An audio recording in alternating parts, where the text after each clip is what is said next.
probably one of the most uncomfortable matches I've played in my career. Just really tried to, I feel like we both had a game plan. We know our game so well, but just from the get-go, I was trying to block out like the body, like his body, and just like play the tennis ball. Like I was really not trying to look at him at all. And I felt like that kind of helped me. In the first couple sets I played incredible from the back of the court. I had a real clear game plan of trying to move him as much as I could and not let him dictate. Because when the ball's on his racket and he's dictating play, he's probably one of the best players in the world. And I didn't want to be on the receiving end of that forehand tonight. So, I served pretty good, pretty average first serve percentage for me, like high 60s. But I just returned, and my intent from the back of the court was really elite today. Great. Thank you very much. Questions? Craig. Nick, have you ever felt like that playing anybody else? And I know you were saying you were trying not to look at him, but can you explain how difficult that actually was in the middle of a match, in the middle of points?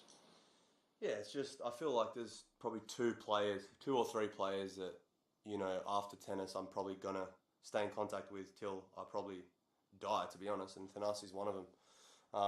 And it's just really hard because I feel like, I was telling some people, I feel like he had a really good opportunity, the way his body is and the way he's holding up physically and, his belief to play match after match. I felt like he had a really good opportunity to go far in the draw.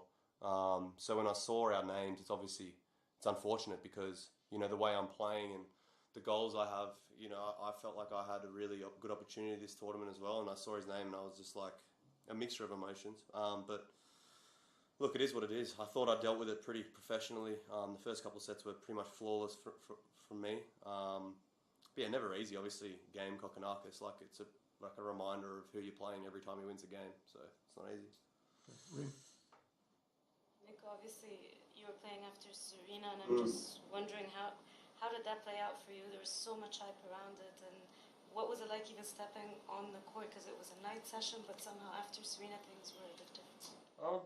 I feel like knowing the draw 3 or 4 days before actually going out there helped a lot. I felt like initially when you see the draw, you have this rush of emotion and you don't really know how to deal with it, and then you have like 4 days to kind of find your feet and hit knowing who you're playing. And your schedule came out and I saw that I was following Serena with like 2 days before I'm playing, and I'm kind of thinking, well, this is probably going to be the biggest match of her career, like not of her career, but the US Open's probably not going to have a bigger match. And then to follow that, it's a special opportunity, like to play one of my probably best friends after Serena's, possible last match, and with the record-breaking like attendance.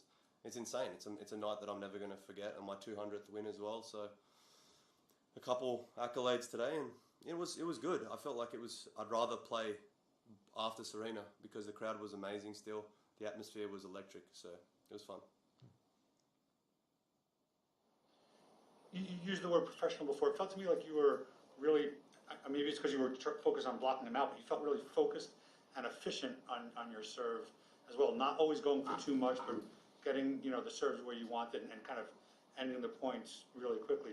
Were you conscious of trying to be kind of very efficient in addition to dictating the points? Well, I didn't look. The key against Thanasi for my game in particular is I need to make plenty of first serves and just try and dictate whenever possible. Literally, whenever I can change direction, I have to change direction.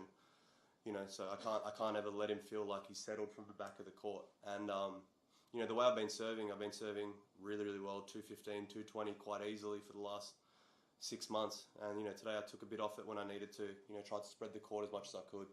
But yeah, look, I'm always trying to be efficient on my serve because I feel like the way I'm returning now, I'm able to put a lot of pressure on people's service games. So I thought I executed my game plan really well today, and I had 3 break points in the third set that if I took one of those, the match is a lot quicker than the tie break. If I lose that, we all know how tie breaks go, and he can go swing either way.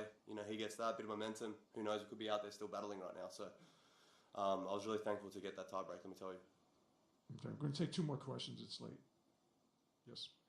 Hi Nick, Aish with ESPN. Congratulations on the win today. You talked about being exhausted before the beginning. Do you feel any differently today, or is it just a culmination of a similar feeling, or do you have fresh energy from the win today? No, I'm exhausted. You know, 99% of the tennis tour doesn't understand what it's like to be on the road for this long, and I'm not even doing it like that long compared to other Australians or Australians who have been on the road for 5-6 months. You know, I'm closing in on 4 months, and it's brutal. You know, there's new babies being born in my family, mum's sick, my dad's not well, and I have to continue to travel because I'm from Australia. We don't have any choice. So, you know, obviously I'm exhausted, but I have no choice but to wake up and try and put in my best performance today. And I'm not complaining, I'm just saying, like, it's hard. It is hard because people don't understand everything that I've got going on at the moment. So, you know, I'm really proud of my performance. You know, the maturity to just put all that aside. Yeah, I miss home a lot, and you know, so does my girlfriend. She misses her family, newborn baby in that family too, and we have to continue to travel and play because we don't have that luxury of going home every week if we want to. So it's just another challenge that I have to deal with. But you know, our last stop here before home, so let's see what we can do here. Okay, Craig, last question, please. At the end, when you're embraced, what was that feeling like? It was just like a sense of relief, or thank goodness it's over, or what did you say to each other? He just said too good, and as soon as we have our lockers are next to each other in the change room, so I walked over to Thanas and I basically said, look, that was the most uncomfortable I've ever felt on a tennis court.